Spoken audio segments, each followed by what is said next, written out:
Good evening. It's Penny Billington here with Tea with the Druid. I'm hoping some of you will want to join me. And while we wait for the first few, I'll drink my ginger tea.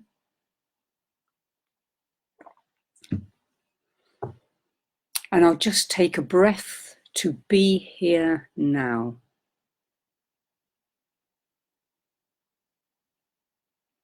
One breath with the earth beneath us, one with the sky above us, one with the green sea all around us that makes our beautiful planet into a blue-green planet. And here people are logging on, that's wonderful. Maka, Diana, Ellie, Vivian, John, Melanie, lovely, some well-known names and some new friends yet to meet, we might say. So thank you very much. Okay, here's Tea with the Druid. Here's my ginger tea.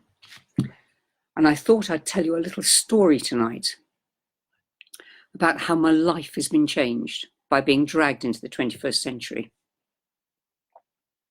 So my life has been changed, by which I mean my state of consciousness and relation to various aspects of the world has changed by being persuaded to have a smart TV. So obviously there's a bit of backstory here. Here it is. When I was a child, we had the Radio Times every week. The Radio Times is the organ of the BBC in England, and it tells you everything on the radio, everything on the television. It's still, I didn't buy this especially, I still have it. This arrived in our house every Thursday because your televisual entertainment started every Saturday with the big weekend. So on Thursday evening, my dad would take a pen and the Radio Times and would put a ring round everything he wanted to listen to on the radio, see on the television for the whole week, had the whole thing mapped out. And then when I had a home of my own and a family, he realised he need never think of another Christmas present ever if he got me an annual subscription to the Radio Times of my own. So instead of having to buy my own, I was able to have one delivered through the door. And guess what? I ringed round the special things. Why? Because I come from an age and an upbringing where if you miss it, it never comes again. This applies to loads of things, opportunities. If you didn't go to college when you're 18, that's it, the chance went, and you never ever got it again. If you didn't hear that radio programme, it would be gone forever. Now suddenly I've got a smart TV. Some of you probably have them, have you? Let's have a look. Hi Sigrid, hi Lawrence, hi Pauline. Many of you will have smart TVs. And you know that the neurotic urge to see it now, and technology helped with that, the urge to video it or get it on the Humax box or get a memory stick in, all those things, they've completely vanished from my life now. Completely vanished. Why? Because I have things at my beck and call. So I wasn't enthralled to television. I didn't watch huge amounts. But in a way, part of my brain was always rather pulled aside by the need to check on television and radio and make sure that I wasn't missing out on some wonderful programme. Poof, all that's gone. Absolutely brilliant. It's very freeing, and it goes increasingly with a world where everything I want is on offer, completely on offer. And I can eat a beef burger for breakfast at 6 o'clock in the morning, and I can eat cornflakes at 10 o'clock at night. I can do what I like. That's not the world I came from. It was possible in the world I came from, but not possible at the same time because we never did it. You had your cornflakes in the morning, you had your beef burger for tea, and you were in bed by 10 o'clock, I can tell you that. Now, as a Druid, I should be glad that I have this ultimate freedom, because Druidry is about celebration. And the vital thing about it is that I can cope with it, and it is brilliant, as long as I know inside myself that I'm enough and I don't need any of these millions of things. Because as long as I know that, then I don't start binging and overindulging and losing my focus. I instead am a complete person who is able to, in the privilege of living in the world, which many people can't in this world, where I can pick and choose what I want. So, because what's probably missing today in this unregulated life, where so many of us work from home, so we can actually do our work in our dressing gowns and this sort of thing, work at 10 at night, not get up till 12 in the morning. What we're losing is an essential sense of rhythm. Now, there was a huge amount of rhythm when I was a child. And one positive thing that many of you might remember as well was Friday night pocket money. So you didn't have sweets every day, but on Friday night you got your pocket money, and there was probably a ritualized journey to the sweet shop to get your comic and pick out your little bag of sweets. The lady took you very seriously. You felt very grown up. You brought your sweets home, you read your comic, and it was the child's version of of some sort of arcane tea ceremony, really. It was wonderful, and that made Friday special. Adverts try to revive this by saying, "Thank Crunchy, it's Friday."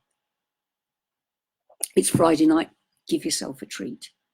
When you give yourself a treat every day, somehow it's not a treat anymore.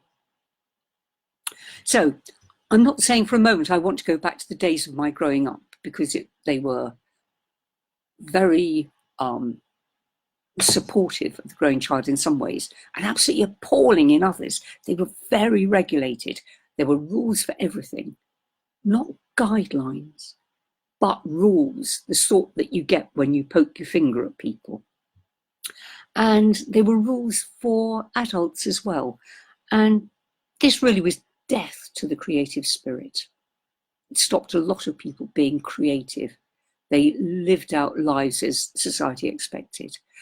But the downside of completely unregulated access to everything is more and more, which leads to ennui and disrespect for things, not caring. We had a lot of disrespect for things in the 60s. We felt that the world was our oyster. These were the days of the beginning of the throwaway society after the austerity of the 50s. Not good. And that's the antithesis of Druidry and magic, because Druidry and magic is about being grateful and being aware. So to live a magical life of awareness, we really need to regulate ourselves, I would think. Now, a lot of us do this. I mean, in a way, us meeting here tonight, everyone tuning in at 8 o'clock to see Tea with the Druid with Philip, that is a self-regulatory thing that gives a little bit of rhythm and ritual to our lives. We have our little fix of thinking about things slightly differently, removing ourselves from the mundane world, and it just sets us up for the day.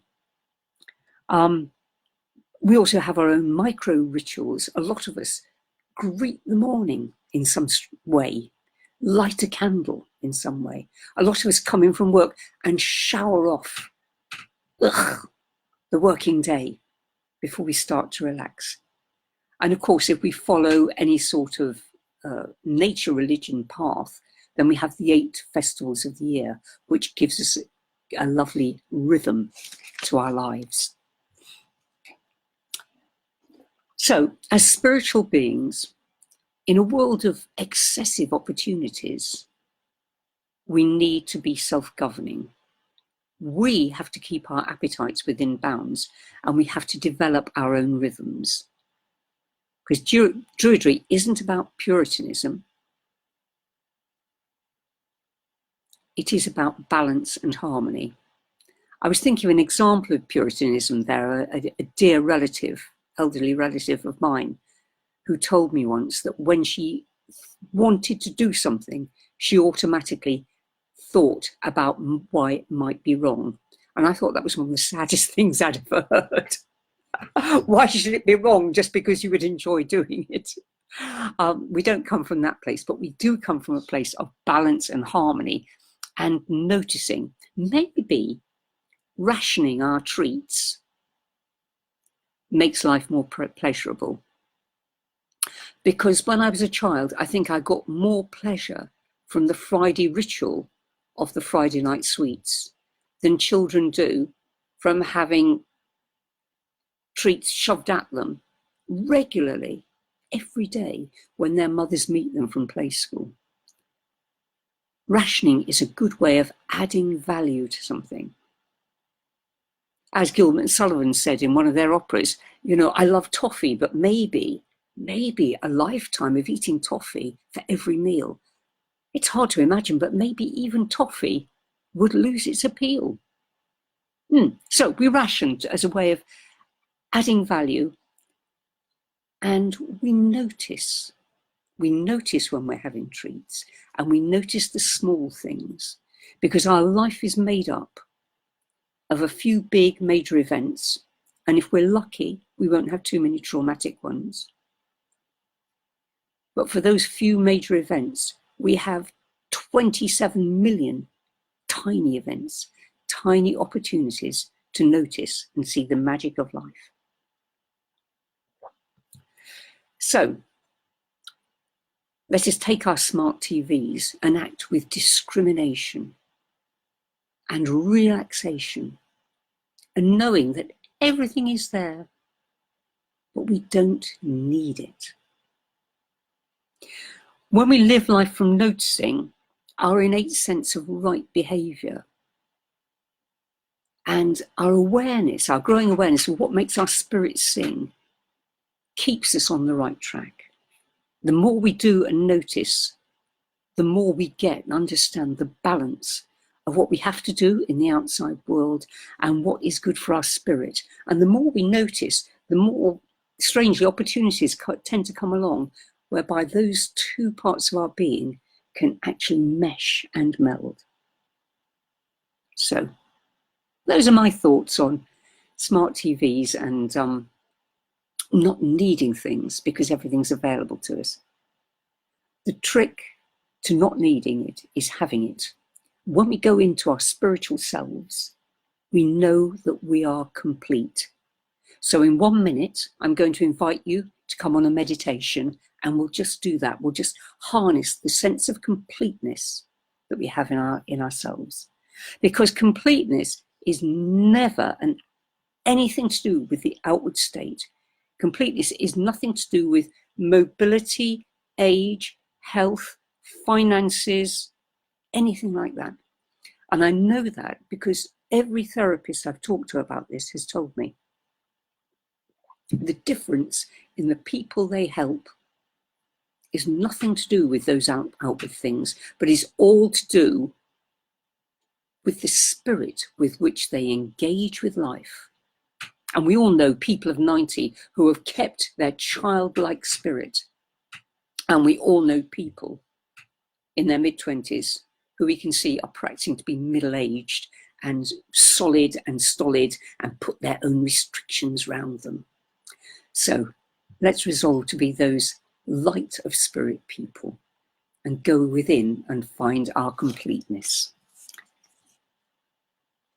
These are some lovely comments. Too much is taken for granted these days, says Debbie. It is, yes. We have to restrict ourselves so that we can notice what is important to us and be grateful for everything, all the opportunities that we have. Oh, good. I'm glad I'm describing someone else's childhood as well as my own. Thank you, Jane. Okay, let's settle down now. I'm going to read a poem in the visualization. And this poem comes from a brilliant book called Earth, Air, Fire and Water, Pre-Christian and Pagan Elements in British Songs, Rhymes and Ballads by Robin Skelton. And I'm so bad at doing this. Here we go. Going the wrong way again. How does Philip do this? He does it ever so ably. I'll put a link to this. Magical writing. What we're going to do in our visualization is look for a plant. We did this a few weeks ago with Philip as well. This is St. Columba's plant. St. Columba, who founded the Abbey on Iona, which in itself is an incredibly magical, fairy-like island. And the reason I've chosen this, of all the plant bits of magic in this book, is because it says plantlet of Columba, without seeking, without searching.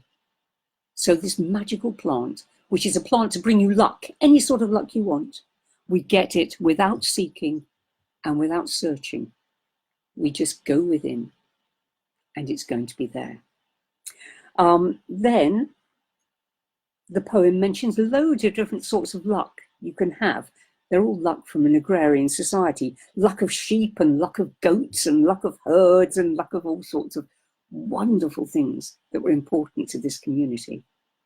I'm going to leave a pause after all these lucks because you might like to sing quietly to the plant yourself and ask it for the luck you want. And I suggest, unless you have your own ideas, that you think of the luck of qualities, the luck of joy, the luck of open-heartedness, the luck of being awareness of spirit, the luck of love, the luck of a generous heart, these sort of things. So I'll leave little pauses so you can interpolate with your own ideas. But for the moment, hello to a few more people. Great.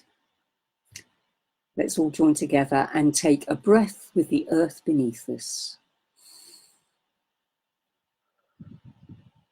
And a breath with the sky above us.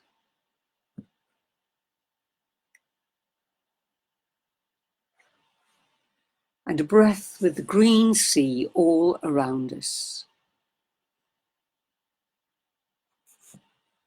And carrying the blessings of earth, sea and sky, we let our eyelids droop, we close our eyes if we wish. We feel our symmetrical body, we feel our breath. Breathing us with no effort, and we allow ourselves to turn inwards.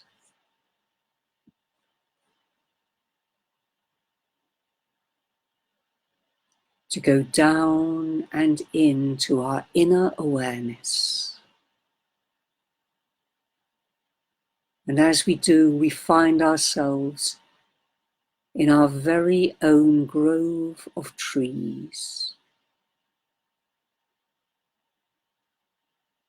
A grove of trees with the afternoon sun shining on the branches.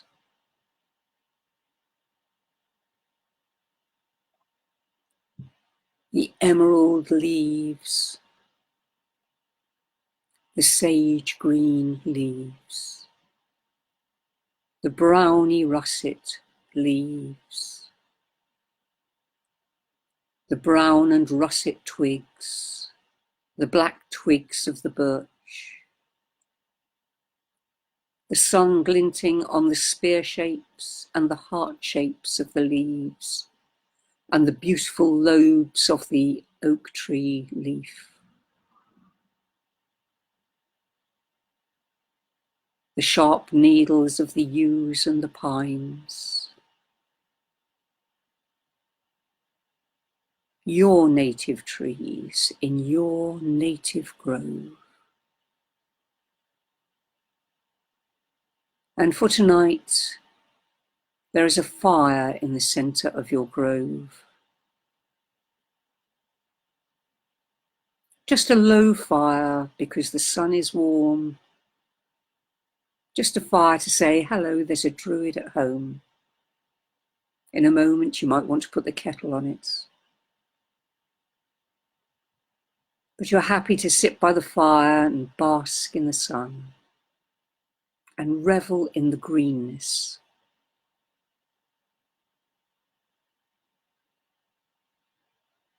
And as you feel gratitude for being here,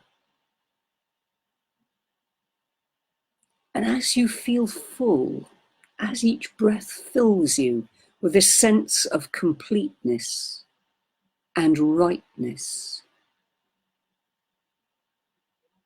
as you do this, you feel something just tugging at the periphery of your consciousness. And you know there is something in the grove that wants your attention. Something is calling to you.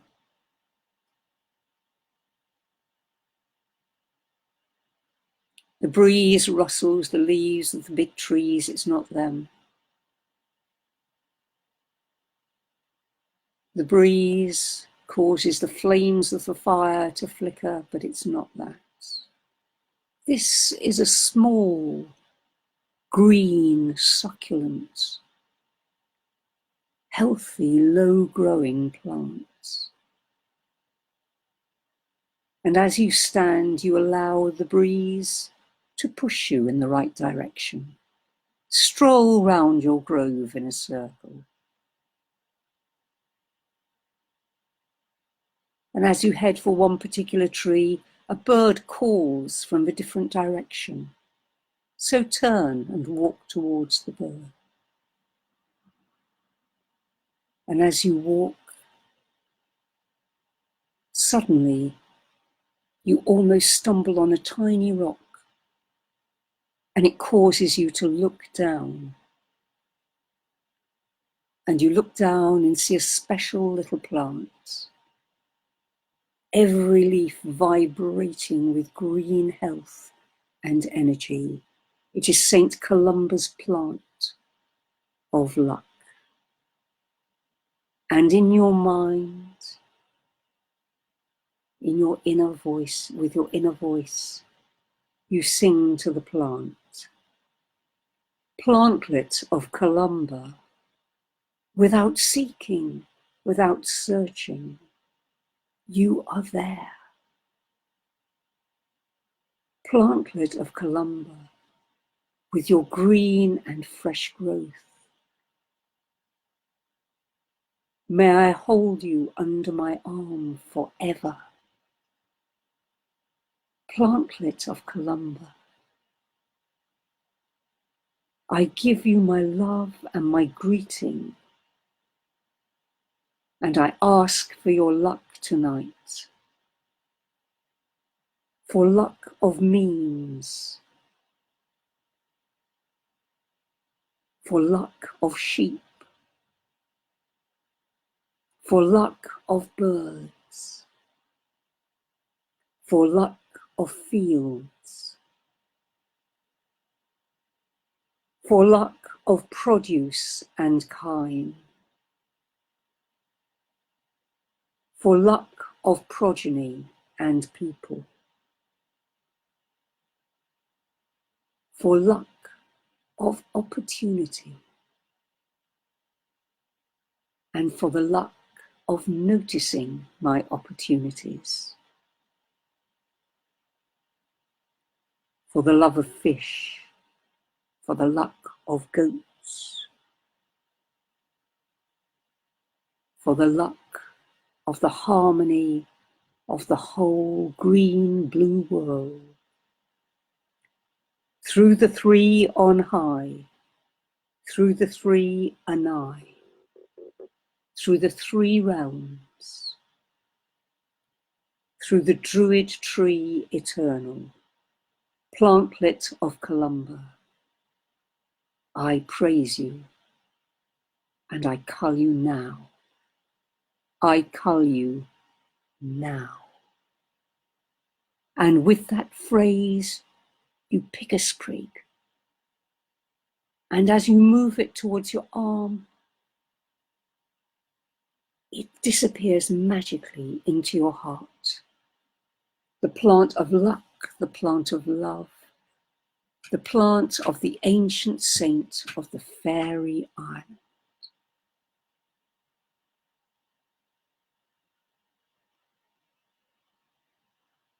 And suddenly you are sitting back by the fire, looking into its flickering flames,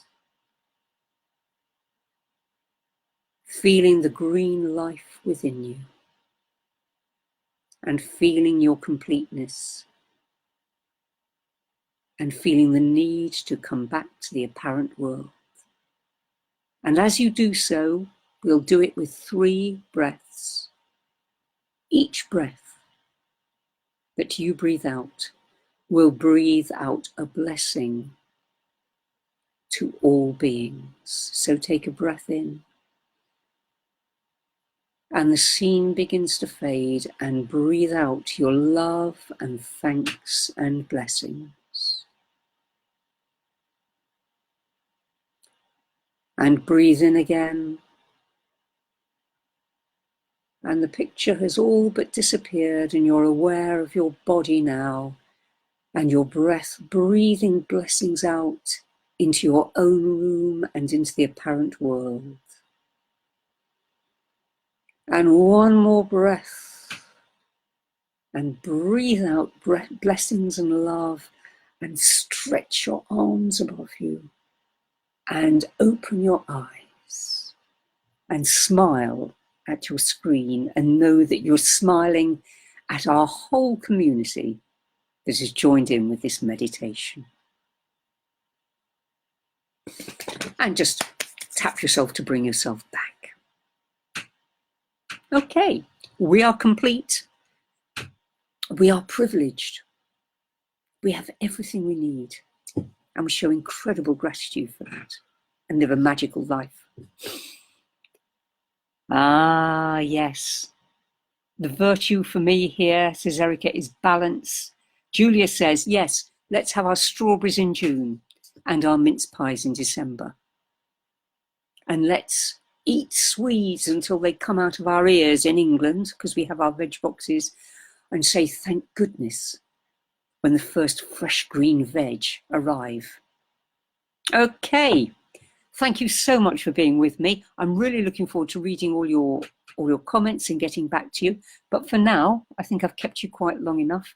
I'm going to end and say good night and have a blessed and grateful and magical evening and week. Thanks a lot. Good night.